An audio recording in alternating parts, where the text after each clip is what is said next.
Le 24 février 2022, Vladimir Poutine ordonne l'invasion de l'Ukraine, bouleversant un ordre mondial établi depuis plus de 30 ans.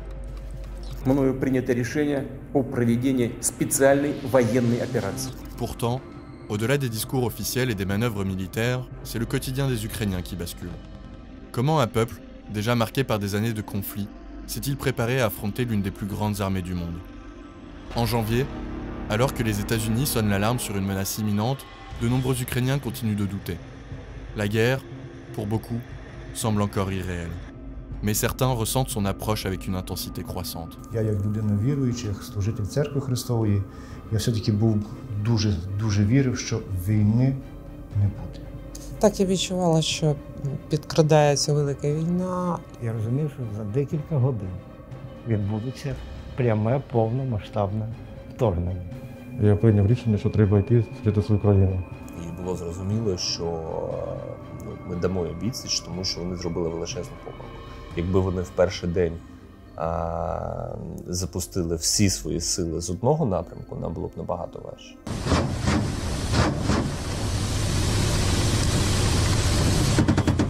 Pour beaucoup, le choc de l'invasion marque un tournant décisif.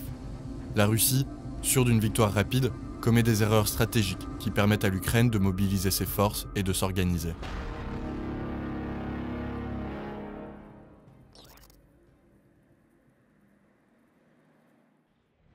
Le 21 février 2022, Vladimir Poutine reconnaît les républiques séparatistes de Donetsk et Lugansk comme indépendantes. Ce discours remet en question l'existence même de l'Ukraine en tant qu'État souverain. Le 23 février, les signes deviennent impossibles à ignorer. Plus de 150 000 soldats russes sont déployés aux frontières de l'Ukraine, y compris en Biélorussie et en Crimée. Pourtant, si une partie de la population reste dans le déni, d'autres s'organisent déjà. Depuis 2014, le conflit dans le Donbass a forgé une génération de combattants et de volontaires prêts à défendre leurs terres. Parmi eux, Yulia Payevska, surnommée Taïra, et son ami Yuri Goudimenko se préparent à quitter Kiev pour rejoindre Mariupol, un bastion stratégique. Ми розуміли, що війна може розпочатися щохвилини, відповідно застати нас у дорозі. Тому ми взяли з собою і свою форму, і ми взяли броніки, взяли свою цивільну зброю. Виїхали на фронт, аби відвести допомогу, гуманітарну допомогу. Тобто я там медицину на госпіталь Маріупольський везла і дещо для військових медиків. Ми туди було їхати, ми коли приїхали вже в Донецьку область, там вже темніло, ми вирішили, як часто так, ми часто так робили, зупинитися в Маріуполі на базі 503-го батальйону морської піхоти. І зранку тоді поспати, зранку виїхати далі під Донецьк. À Mariupol, comme dans d'autres villes ukrainiennes, la guerre transforme brutalement le quotidien en un combat pour la survie.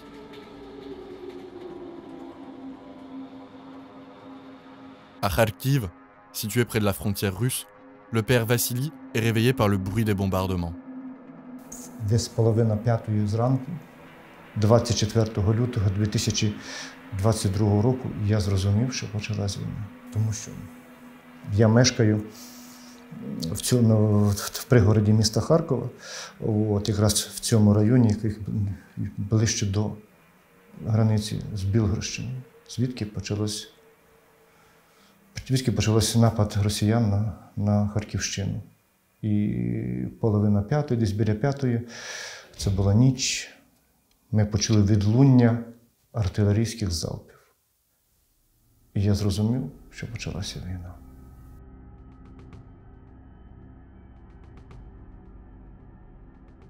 Pour d'autres, comme Igor, photographe qui documente la guerre depuis 2014, ce moment semblait inévitable.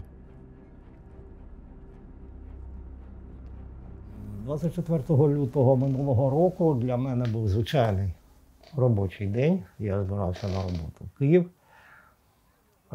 Мав рушати о 5:45 ранку електричкою. Десь за 10 хвилин до прибуття поїзду я почув вибух з боку аеродрому міста Ніжин. Жодних сумнівів я вже не мав. І я їхав у Київ, у воююче, по суті, місто.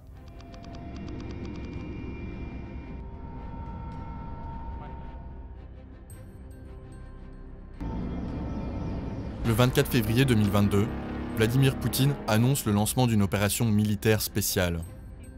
Ses objectifs affichés, démilitariser et dénazifier l'Ukraine.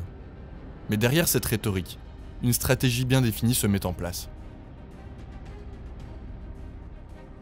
L'invasion russe se déploie sur 3 fronts principaux. Au nord, en direction de Kiev, à l'est, dans les régions de Donetsk et Lugansk, et au sud, à partir de la Crimée. Face à cette offensive massive, l'Ukraine entre en état d'alerte. La panique s'empare de la population, mais rapidement, un autre mouvement prend forme, celui d'un peuple qui refuse de céder.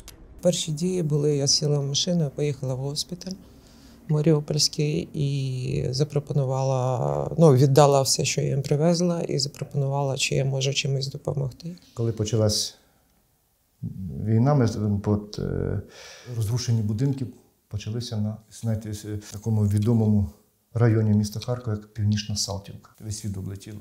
От коли почалися обстріли, почалися перші розрушення домів, звичайно, люди почали евакуюватися. От, храм став прихистком багато людей. Я йшов пішки, трохи розуміючись в тому, як це треба робити, в сенсі не потрапити під обстріли. Я знав, де можна йти, де не можна того робити. Я дочекався моменту, коли танки через містечко Бобровиця, російські танки я маю на увазі, колона танкова пройшла, я пройшов за ними слідом, дістався свого села. І практично місяць я був у себе вдома, перебуваючи в такому оточенні, це можна назвати оточенням, бо і попереду, і позаду були російські війська. Ми повернулися з Донецької області на 3-й день війни.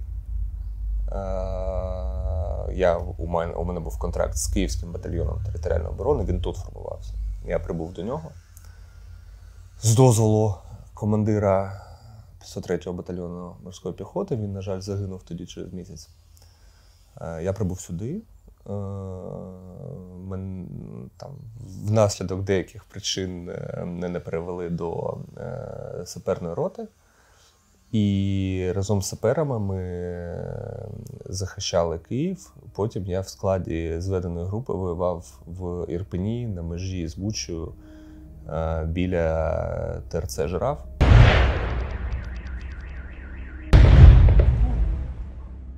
À mesure que les bombardements et les assauts s'intensifient, chaque Ukrainien prend conscience de l'ampleur de l'attaque. À Boutcha, au nord-ouest de Kiev, les premières images de massacres civils émergent.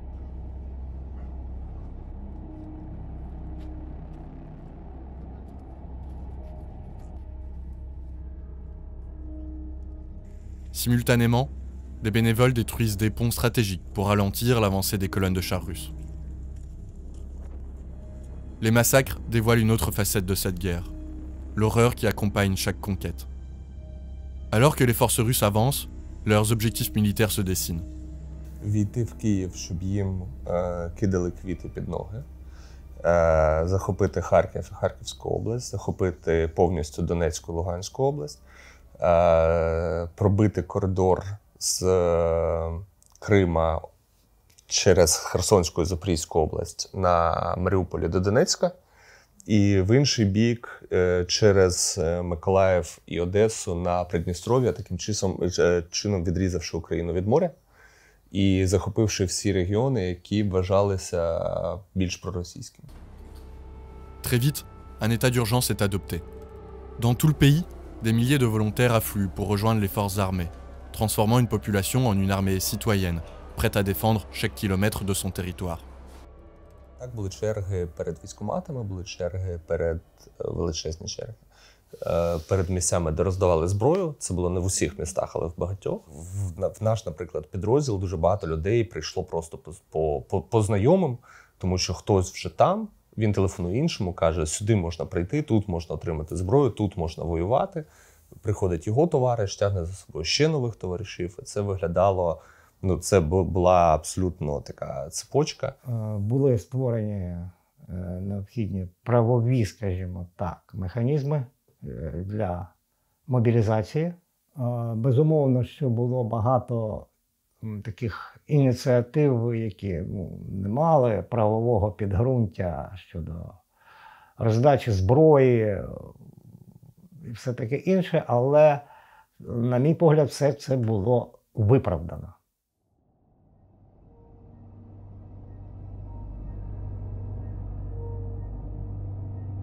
Dès le début du conflit, la Verkhovna Rada adopte des lois prolongeant la loi martiale et instaurant une mobilisation générale, permettant une réponse structurée à l'agression.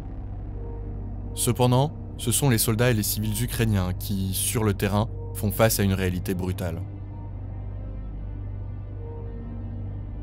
Malgré les prévisions russes d'une victoire rapide, la résistance acharnée des Ukrainiens, combinée au climat hivernal rigoureux et à une préparation insuffisante des forces russes, empêche celle-ci d'atteindre Kiev en quelques jours. Cette situation modifie le cours des opérations, forçant l'armée russe à concentrer ses efforts ailleurs.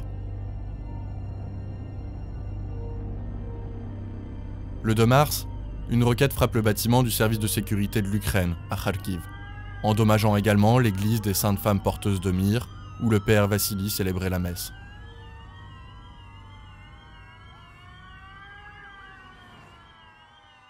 Наскільки був сильний вибух,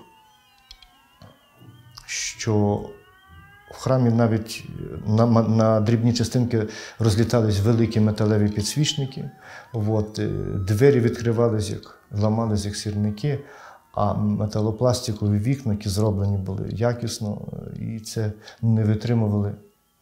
Прямо було в осколках, розсипались по всьому землі.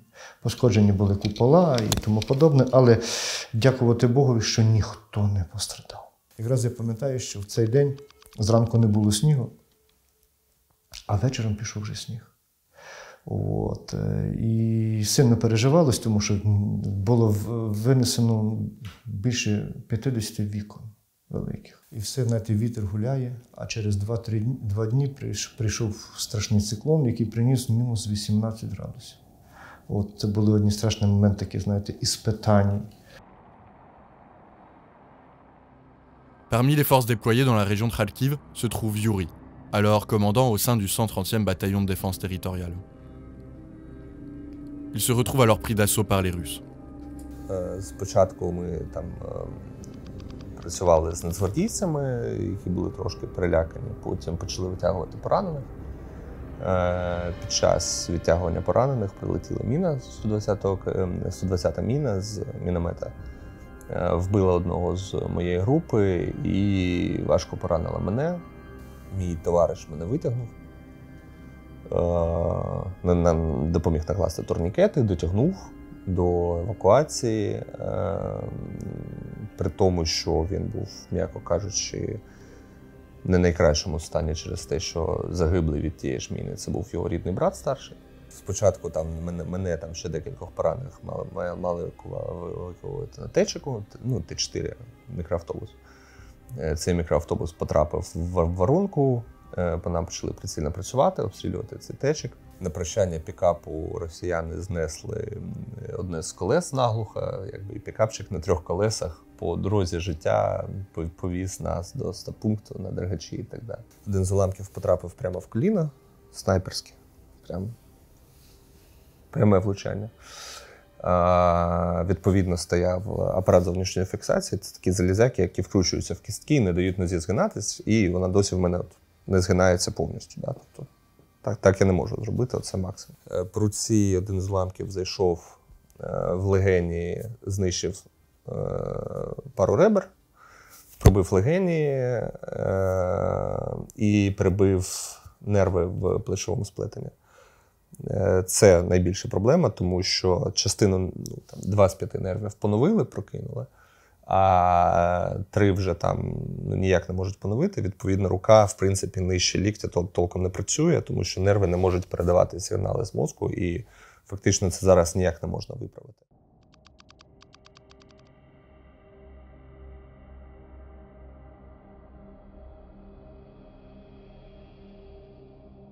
Comme Yuri, de nombreux soldats ukrainiens sont blessés dans ces batailles, où la Russie n'hésite pas à sacrifier ses hommes pour gagner du terrain. Mais au-delà des affrontements dans les zones rurales, un autre lieu devient le symbole de la résistance ukrainienne, Mariupol. Situé stratégiquement sur les rives de la mer d'Azov, Mariupol représente un point clé pour la Russie dans sa quête d'une continuité territoriale vers la Crimée. Alors que la stratégie militaire russe vise à couper l'Ukraine de la mer, Mariupol devient l'épicentre d'un drame humain.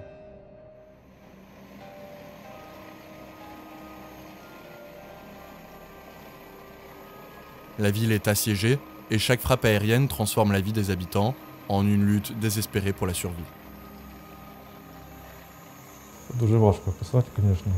Їли самі собі, готували їжу. У нас були крупи, у нас були консерви, тушонка. Всього готували, що оставалося у нас. Були дуже великі проблеми з водою, тому що питна вода закінчувалася. Обороняли як могли, займалися своєю працею. Насправді це все ще ускладнюється тим, що нема електрики, нема опалення, нема води. Коротше, нема нічого. І тільки завдяки там роботі, ну, наприклад, патрульної поліції Маріуполя, міста Маріуполя і безпосередньо командира патрульки, госпіталь був забезпеченим пальним для генераторів. Коли в нас закінчились, ну, практично вже закінчились, знеболюючі, я їздила, шукала. Я у волонтерів, котрі ще були на той час в місті, брала їжу для немовлят, яких у нас в госпіталі вже було на той час. Також деякі медикаменти, котрі у нас закінчувались, теж я намагалась здобути, переважно так. Іноді я виїжджала вперед, аби забрати поранених з лінії. Ну, це було нечасто.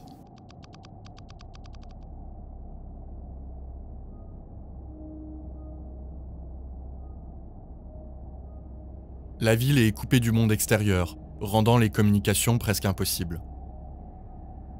Le monde entier retient son souffle, alors que Mariupol devient un symbole tragique de la brutalité de cette guerre.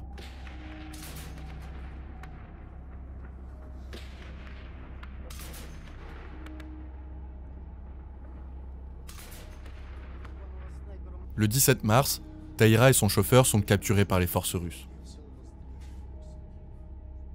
Le 31 mars, le ministère russe de la Défense annonce un cessez-le-feu pour permettre l'ouverture de couloirs humanitaires. Mais ces annonces sont rapidement démenties par la réalité. Les cessez-le-feu sont violés, les convois humanitaires bloqués, et les civils forcés de fuir à leur propre risque. Там насправді все було дуже важко. Коридор довго-довго не відкривали. Гуманітарний груз чекав більше місяця. Евакуація цивільних не була зорганізована взагалі.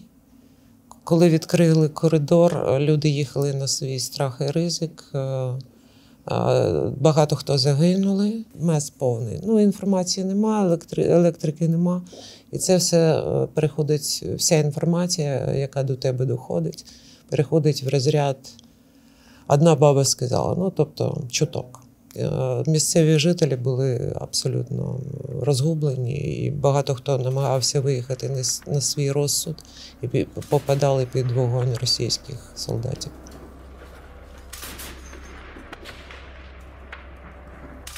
Les couloirs humanitaires à Mariupol, lorsqu'ils fonctionnent, offrent une chance d'évacuation vers des zones sous contrôle ukrainien, comme Zaporijjia, mais aussi et surtout vers des territoires occupés par les forces russes, ou même directement vers la Russie.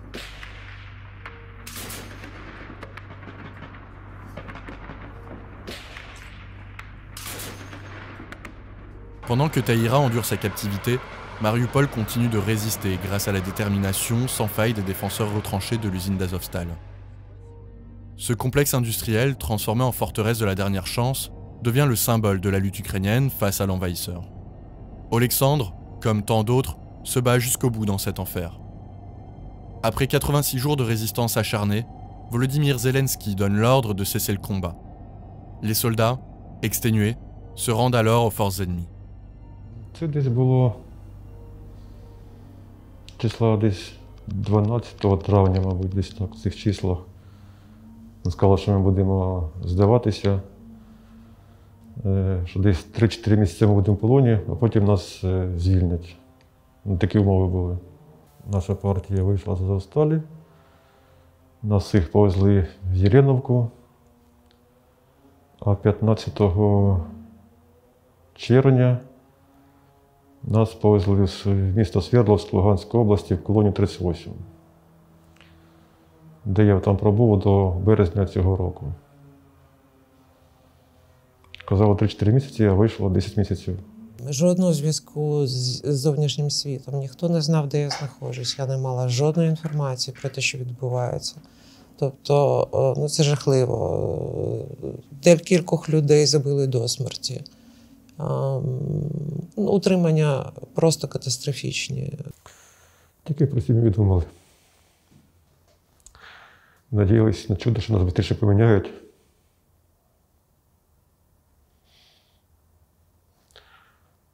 І друг друга підтримували, як могли, тому що там, якщо без друзів там буде, там дуже важко, можна озгами поїхати. Підтримували кожен друга. Тому що це дуже важко. Даже слушать не буду.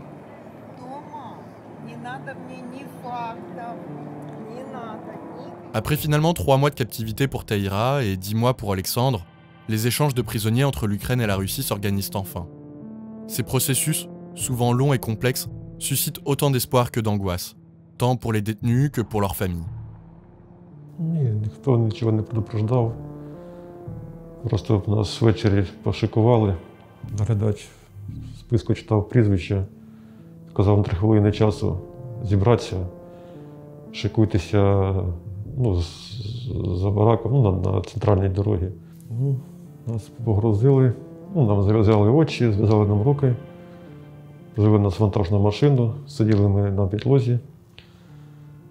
Їхали ми десь приблизно десь з 11 ночі, з 3 до 5 ранку десь ми їхали. Приїхали на якийсь аеродром, потім нас знову перемотали, вже дуже сильно перемотали і руки, і очі повністю, що аж дуже больно було. Погрузили в літак. Вроді казали, що на обмін, а хоча якось все одно страшно було. Що їм взагалі довіряти не можна нікому. Вони можуть поманути.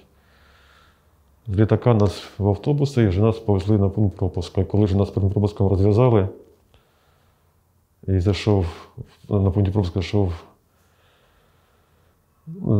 людина в формі, і ми бачили, що вже на рукаві український прапор був.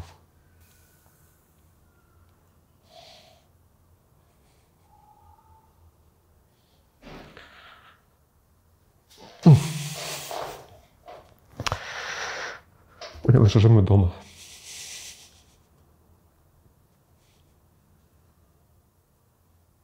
Одразу зв'язалася з сім'єю, повідомила, що я жива. І звичайно, офігела. Бо кілька разів було враження, що обмін ось-ось зірветься. І це було б навіть гірше, аби мене, наприклад, просто не вивозили з того місця, де мене утримували. Ой, ти слово не описав, звісно. Хотілося побачити рідних. Зразу дружині подзвонив.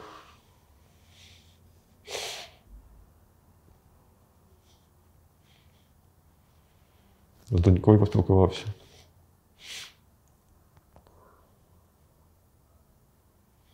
Якось зразу таке було дуже полегшення, що як камінь з плечі впав, що якось цей тягар закінчився, вже якось набагато легше стало.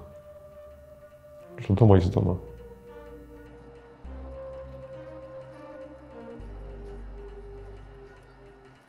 Alexandre retrouve les siens, mais la guerre continue. Pour lui, comme pour tant d'autres, le répit est bref. La lutte pour l'avenir de son pays se poursuit. La guerre, loin de s'éteindre, s'enlise dans des affrontements prolongés, redéfinissant chaque jour la notion de résistance. De son côté, Teira devient une figure emblématique de cette lutte, portant haut sa voix lors d'audiences internationales. Pourquoi cette guerre, annoncée par Moscou comme éclair, s'inscrit-elle dans une durée que Vladimir Poutine n'avait pas envisagée? У 2014 році уряд Росії на чолі з Путіним розраховував на створення так званих народних республік. Були спроби в Харкові, були спроби в Одесі, і він намагався, так би мовити, підпалити весь південь і південний схід України. Він був просто не готовий для такого вторгнення. Він розраховував зробити те саме, тільки більш такими м'якими, скажімо так, засобами. І в планах не було саме такої операції, тому що він був впевнений, що Україна впаде сама собою, тому що багато хто з його, скажімо так, поплічників в Україні розповідав йому про те, що в Україні є величезна підтримка Росії, що їх тут будуть зустрічати з квітами і так далі, тому подібне. Може, він чекав, що вона само впаде йому в руки.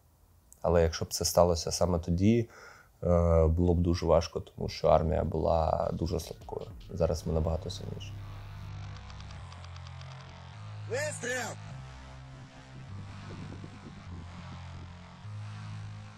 Alors que le conflit s'intensifie, l'Ukraine, aidée par les livraisons d'armes occidentales, lance des contre-offensives pour reprendre du territoire.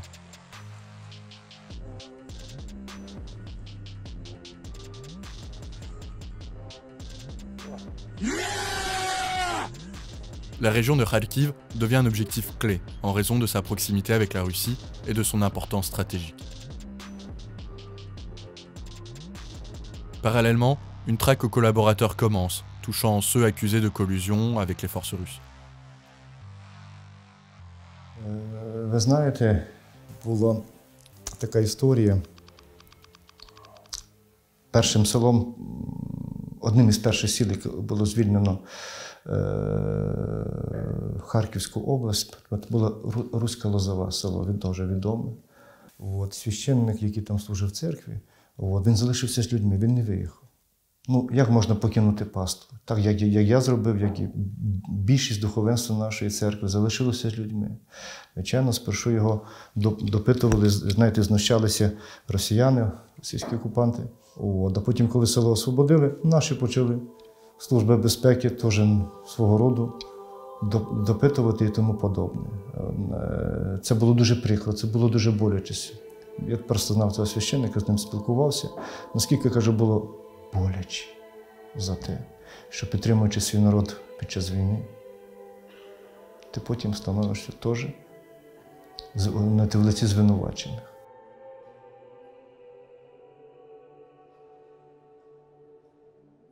Le père Vassili, dont le frère réside en Russie, se retrouve lui aussi suspecté de collaboration. Les fractures internes, exacerbées par la guerre, montrent aussi à quel point les identités et les allégeances sont devenus des enjeux cruciaux dans un conflit qui divise des familles entières.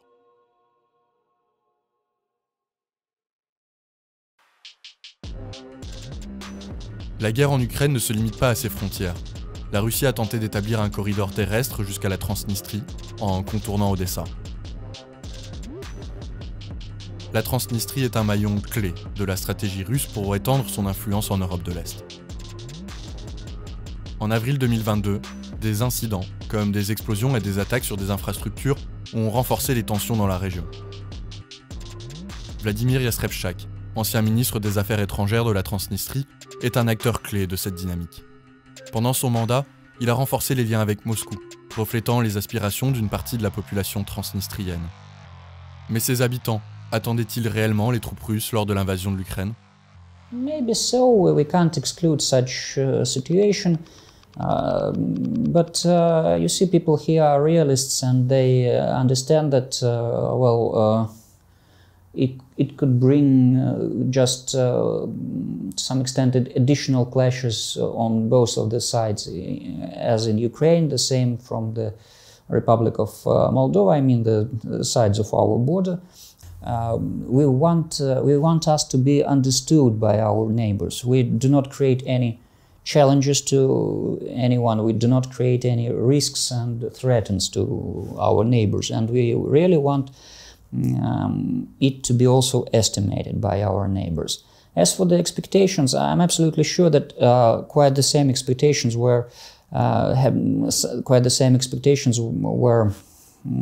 also with some people in Odessa region, and it's not a secret that there are such expectations in Odessa region, in other regions, including Ukraine or even the Republic of Moldova. Avec la percée que l'armée russe avait faite les premiers jours vers Kiev, vers le sud, tout le monde craignait que Odessa allait céder et une jonction entre l'armée russe et la Transnistrie et les 22 000 tonnes d'armement de Tiraspol qui se trouvent là, donc vont faciliter l'accès des Russes sur le territoire moldave. Et finalement, c'était ça le projet de l'armée russe, du Kremlin et de Poutine. Il voulait refaire la nouvelle Russie, Novorossia, qui inclut la Transnistrie, cette zone séparatiste. Et bien sûr que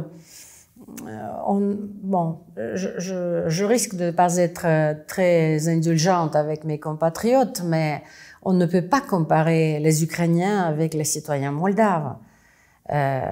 Si jamais la guerre éclate ici, croyez-moi, on aura beaucoup de mal à mobiliser les réservistes pour combattre du côté de l'armée moldave. Tout le monde va sortir ses passeports roumains et tout le monde va s'enfuir en Roumanie parce que c'est l'Union européenne et c'est l'OTAN. Les citoyens moldaves considèrent souvent la Roumanie comme un refuge potentiel, un lieu où leur sécurité pourrait être garantie grâce à des liens historiques et culturels profonds.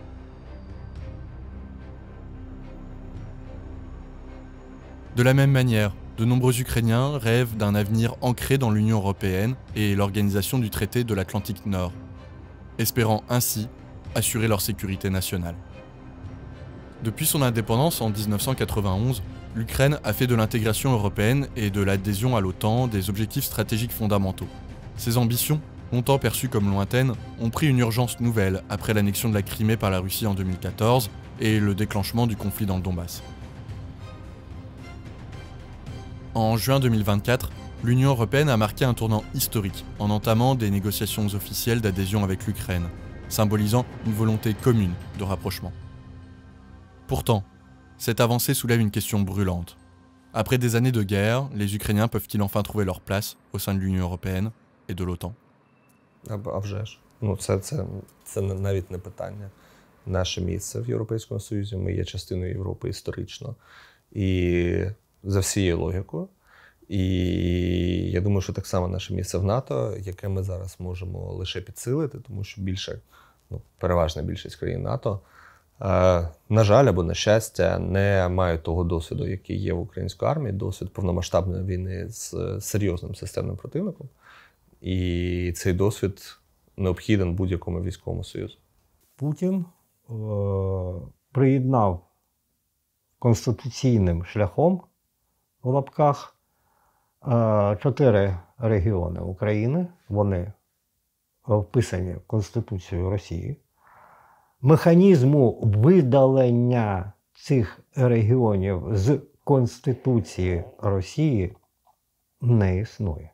І якщо навіть вщухнуть такі активні бойові дії, то ракети будуть літати, дрони будуть літати, літаки будуть скидати бомби і все таке інше. І тільки вступ України до НАТО, без якихось там умовностей, тимчасовостей, а з перспективою застосування 5-го пункту договору натовського.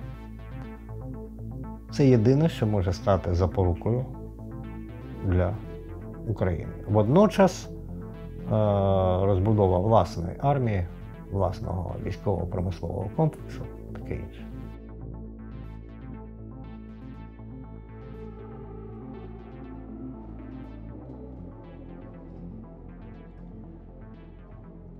Le désir de rejoindre ces alliances n'est pas qu'une aspiration politique. Il reflète un besoin profond de protection, d'appartenance et d'espoir pour l'avenir. Cependant, les défis restent immenses. L'économie ukrainienne, lourdement affaiblie par la guerre, et une population exténuée, doivent encore surmonter de nombreux obstacles avant de satisfaire les critères rigoureux de ces organisations. L'adhésion à l'OTAN, en particulier, reste un point de discorde. Accepter un pays en guerre signifierait l'implication directe de l'Alliance dans un conflit armé contre la Russie, une perspective que beaucoup de membres souhaitent éviter. Bien sûr que la population elle cherche une solution salutaire. Et dans ce moment très crucial, très difficile, les Ukrainiens regardent, donc dirigent leur regard vers l'OTAN comme vers un Dieu qui va pouvoir les délivrer de ce fléau qui est la guerre de la Russie contre l'Ukraine, vous comprenez? C'est pour ça que donc les gens, ils pensent dans des termes mathématiques. C'est difficile de les convaincre de dire que bon, il y a une bureaucratie. Pour devenir membre de l'OTAN, il faut remplir telle ou telle condition, 2% du produit interne brut qui doivent être versés. Est-ce que vous êtes prêt à le faire? Est-ce que vous êtes... Donc là, c'est une psychologie populaire très justifiable. Donc ils veulent que cette guerre se termine. Et là, ils disent qu'ils par eux seuls, il est difficile d'envisager la fin de cette guerre. It seems to me that the colleagues, at least in Ukraine, who speak about NATO, they put the cab before the horse. I'm not sure that anyone is going to provide the membership for Ukraine in the situation of continuing military clashes or open phase of the military conflict. It's an illusion for themselves, for the local population, just to justify their diplomatic or other efforts. Look, we just need to be patient for some time and then we will get happiness. No, you won't get happiness. In the period of the open military conflict, you won't get happiness. And you shouldn't cheat your own population. L'invasion de 2022 transforme bien plus que les alliances internationales. Elle révèle une résilience inébranlable, incarnée par Volodymyr Zelensky. Ancien comédien devenu chef d'État, il fédère aujourd'hui une nation autour d'une cause commune. Refusant de fuir, déterminé à rester aux côtés de son peuple, il devient le symbole vivant de la résistance ukrainienne. Сьогодні будьте, будь ласка, в укриттях. Завдяки допомозі наших військових все буде нормально. Завжди дотримуйтесь правил безпеки. Завжди пам'ятайте, Україна була до того, як з'явився цей ворог. Україна буде і після нього. Слава Україні! Cependant, cette unité si précieuse en temps de guerre reste fragile. Dans un pays ravagé par les pertes humaines et les destructions, les fractures sociales continuent de s'élargir, exacerbées par la douleur et les tensions internes. Pourtant, avant l'invasion, la situation était bien différente. Le leadership de Volodymyr Zelensky était remis en question, et son avenir politique semblait incertain. Mais l'invasion bouleverse tout. En adoptant une posture résolue et en restant aux côtés de son peuple, Zelensky incarne-t-il pleinement et durablement la résistance ukrainienne ? Більше поваги до нього стало, що не злякався, не втік, навпаки почав всьому світу доказувати, що ми є сильна, незалежна держава. Ну, є кілька верств суспільства, які по-різному до нього ставились до війни. Хтось підтримував беззаперечно, хтось так спостерігав, хтось просто виказував своє незадоволення цими виборами. А тепер я спостерігаю, як суспільство більшою мірою підтримує президента. Це мене тішить через те, що під час війни ми мусимо єднати. Я не політик. Я церковнослужитель, не хотіли б його осуждати, звичайно, хотілося, щоб, як це гарно сказати, щоб нікого не обідати, толерантно бути. Хочеться, щоб пан президент, ми його підтримуємо. Le président Zelensky intensifie ses appels à l'Occident, exhortant un soutien militaire accru. Face à ces demandes, la Russie agite à plusieurs reprises la menace nucléaire, exacerbant les tensions internationales. Les responsables de l'OTAN, quant à eux, mettent en garde. L'Europe doit se préparer à un éventuel conflit de grande ampleur si la situation continue de s'aggraver. Cette escalade progressive alimente une peur croissante. Sommes-nous à l'aube d'une troisième guerre mondiale?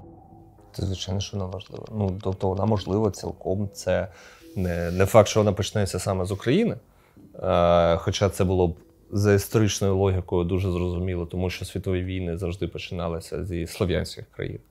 Але,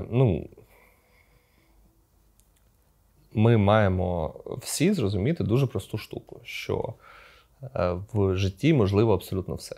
Абсолютно все. Не все так просто з ядерною зброєю. Треба розуміти, що це не натиснув кнопку і ракета полетіла. Між тим, як прийняти рішення про застосування ядерної зброї і застосуванням по факту, існує дуже великий ланцюг команд, які мають пройти. Ну і по-друге, на мій погляд, Путін не є суїцидником. Він не схильний до суїцидів, бо чітко усвідомлює, що застосування ядерної зброї – то є кінець його особисто. La menace nucléaire ravive les spectres de la guerre froide. Aujourd'hui, les tensions s'intensifient avec des avancées comme le lancement du missile Oreshnik, capable de transporter une charge nucléaire. Face à ces incertitudes, les Ukrainiens ne se contentent pas de survivre. Ils se battent pour préserver leur identité nationale et réaffirmer leur place sur la scène européenne. Який розроблений вітчизняним виробником.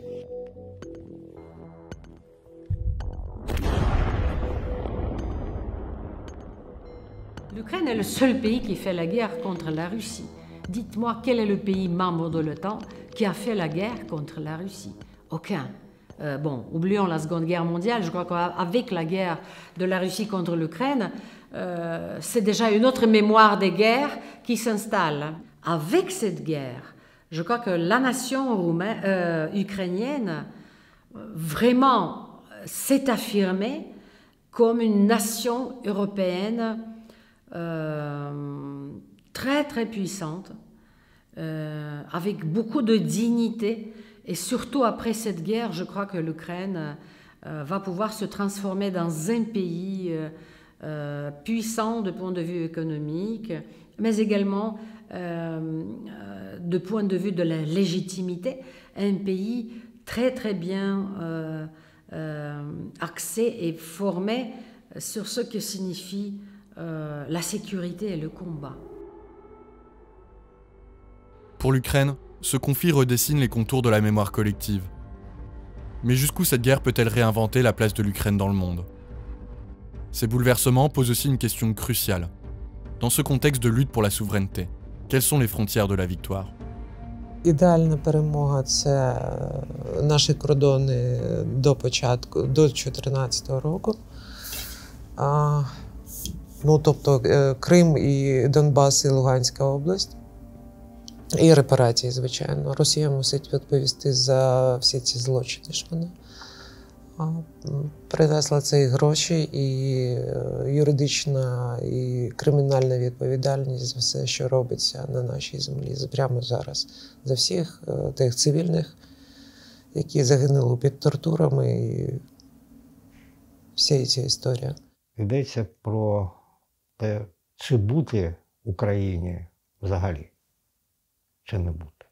Чи бути українській нації, чи не існувати взагалі?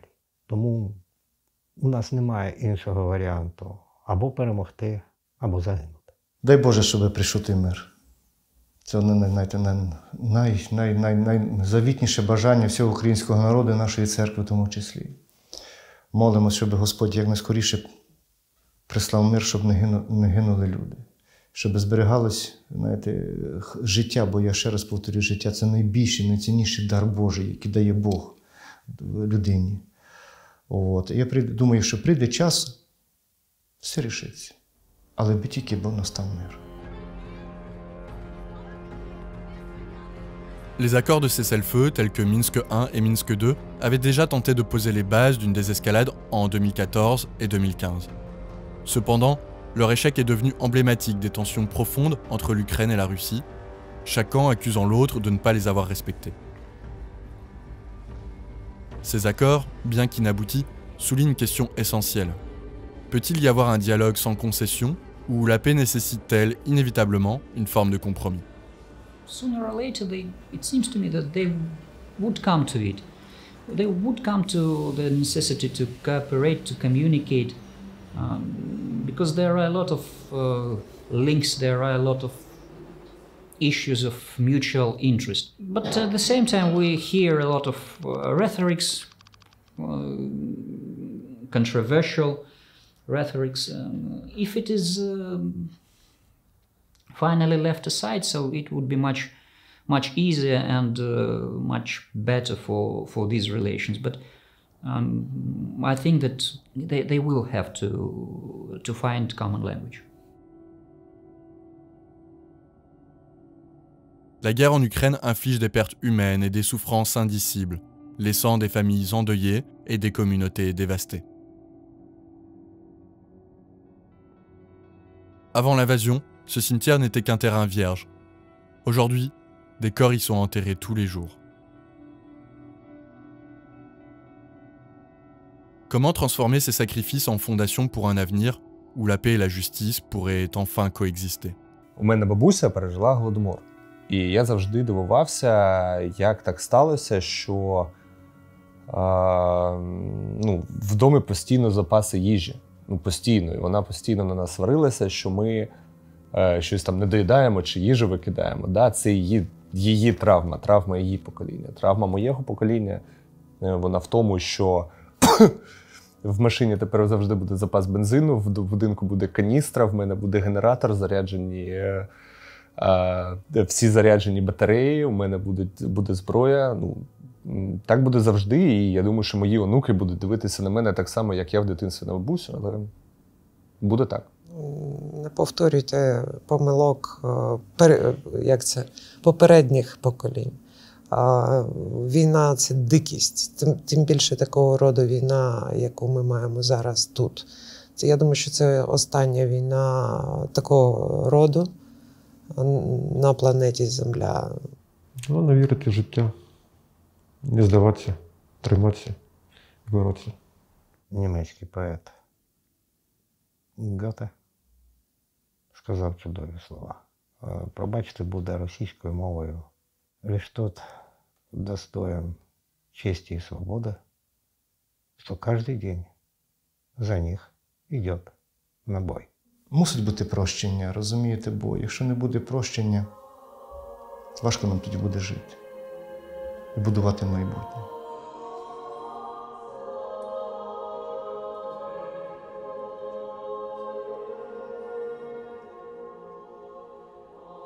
Pour la génération qui endure les atrocités de la guerre, le défi est de transmettre à leurs enfants des valeurs de résilience, de paix et de démocratie.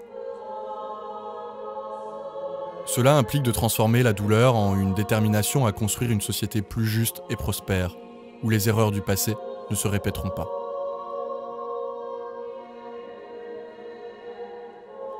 L'Ukraine a déjà remporté une victoire essentielle. Elle n'a pas cédé face à l'invasion et elle a repoussé un ennemi redoutable. L'identité ukrainienne s'affirme avec une force renouvelée, portée par la volonté farouche d'un peuple déterminé à se relever. Lorsque l'Ukraine reconstruira ses maisons, ses familles et ses rêves, elle gagnera bien plus qu'une guerre. Elle redonnera vie à son âme.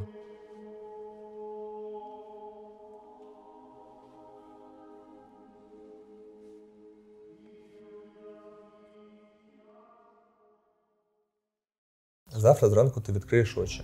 Розпочнеться День Незалежності. Ти відкриєш соцмережі і побачиш речі, що стали звичними для тебе і дивом для всієї планети. Ти побачиш, як твої друзі, скинувшись, купують щось для фронту.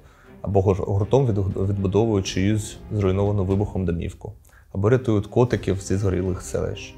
Ти побачиш чергове відео від наших військових, які танцюють і жартують там, де будь-хто у світі плакав би. Ти побачиш світлини із пекла людей, які в цьому пеклі стали найнебезпечнішими за усіх чортів. Ти вийдеш на вулиці і в черзі за кавою будеш стояти між військовим, який ще позавчора клав воги на ворожу піхоту, і лікарем, який у лютому оперував поранених 2,5 доби поспіль, після чого трохи покимарив в кабінеті і продовжив працювати на ентузіазмі, никотині і словах «так треба». Ти повернешся додому і заглянеш у дзеркало. Ти побачиш там людину, яка знає, як виглядають шрами на душі. Ти пам'ятаєш, звідки кожен шрам. Цей шрам та ракета, що рознесла будинок за 2 квартали. Цей перші фото з Бучі, цей Азовсталь, цей кум, що не повернеться з-під Бахмута.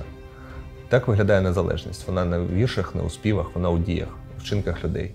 А вчинки – це завжди шрами.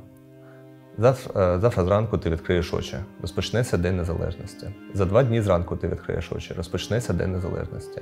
За 3 дні зранку ти відкриєш очі. Розпочнеться День Незалежності. Ти і є незалежність. Кожен день твій.